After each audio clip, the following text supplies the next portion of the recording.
Ukrainian forces dug in and Russia's military lined up more firepower overnight ahead of an expected showdown in eastern Ukraine that could become a decisive period in a war that has flattened cities, untold thousands, and isolated Moscow economically and politically.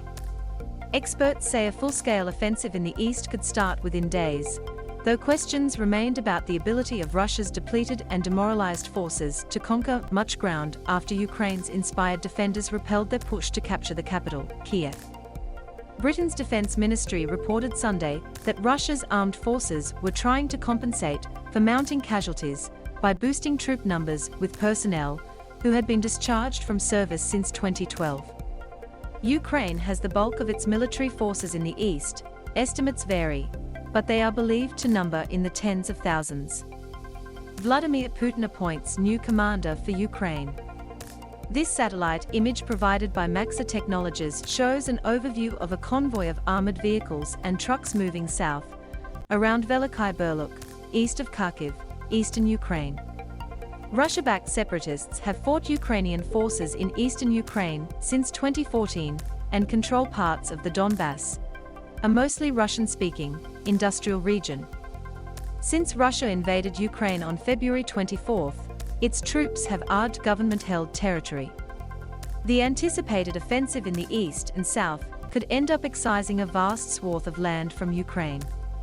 On Sunday, Russian forces shelled Kyiv, Ukraine's second-largest city, in the northeast and sent reinforcements toward Izium to the southeast in attempts to break Ukraine's defenses, the Ukrainian military command said. The Russians also kept up their siege of Mariupol, a key southern port that has been under attack and surrounded for nearly 1.5 months. A Russian Defense Ministry spokesman, Major General Igor Konashenkov, said Russia's military used air-launched missiles to hit Ukraine's S-300 air defense missile systems in the southern Mykolaiv region and at an airbase in Chuhuiv, a city not far from Kyiv. UK Boris Johnson in surprise visit to Ukraine.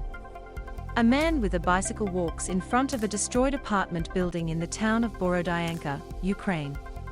Russia's sea-launched cruise missiles also destroyed the headquarters of a Ukrainian military unit stationed farther west in the Dnipro region, Konashenkov said. Neither the Ukrainian nor the Russian military claims could be independently verified. Ukrainian President Volodymyr Zelensky appealed for stronger military and political support from the West, including NATO members that have funneled weapons and military equipment to Ukraine since Russia invaded, but denied some requests for fear of getting drawn into the war. In a late-night video message, Zelensky argued that more than Ukraine's future was at stake. Russia's aggression was not intended to be limited to Ukraine alone, and an entire European project is a target, he said. That is why it is not just the moral duty of all democracies, all the forces of Europe, to support Ukraine's desire for peace, Zelensky said. This is, in fact, a strategy of defense for every civilized state. More civilians flee after Ukraine station strike. Abandoned luggage and blue streets after train station attack.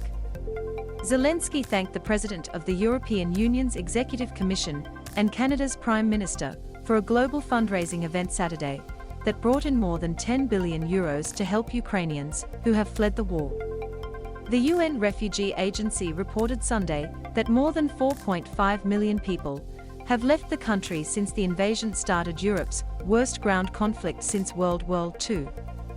As of Friday night, the UN's Human Rights Commissioner had confirmed 1,766 civilian deaths from more than 6 weeks of fighting, 630 of them in the Donbass, while acknowledging the toll was likely a vast undercount. After British Prime Minister Boris Johnson went to Kyiv on a Saturday trip that the UK government did not announce in advance, Zelensky said they had decided what help the United Kingdom will provide to the post-war reconstruction of Ukraine, and that it includes aid patronage to rebuild the Kyiv region.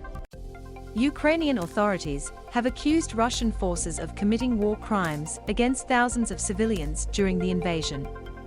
The alleged crimes took place during airstrikes on hospitals, a missile attack that 52 people at a train station in eastern Ukraine on Friday, and as Russian soldiers withdrew from the outskirts of Kyiv. Zelensky said that when he and German Chancellor Olaf Scholz spoke by phone Sunday, "We emphasized that all perpetrators of war crimes must be identified and punished." Ukrainian President Volodymyr Zelensky speaks during an interview with the Associated Press in his office in Kyiv, Ukraine. Ukraine has blamed Russia for alleged atrocities against civilians in Bucha and other towns outside the capital, where hundreds of bodies, many with their hands bound and signs of torture, were found after the Russian troops retreated. Russia has denied engaging in war crimes and falsely claimed that the scenes in Bucha were staged. After the Russian forces pulled out from the north this week to regroup for the push in the east, firefighters combed through the rubble of buildings to search for victims or survivors. Maria Vasilenko, 77, a resident of Borodyanka, said her daughter and son-in-law were leaving her grandchildren orphaned. The Russians were, and some people wanted to come and help, but they were them. They were putting explosives under people, Vasilenko said. That's why my children have been under the rubble for 36 days. It was not allowed to remove bodies. In Mariupol, Russia was deploying Chechen fighters, reputed to be particularly fierce. Capturing the city on the Sea of Azov would give Russia a land bridge to the Crimean Peninsula, which Russia seized from Ukraine 8 years ago. Fragments of a Russian military helicopter are seen near Makariv, close to Kyiv, Ukraine. Residents have lacked food, water and electricity since Russian forces surrounded the city, making evacuations hard and supplying emergency relief even harder.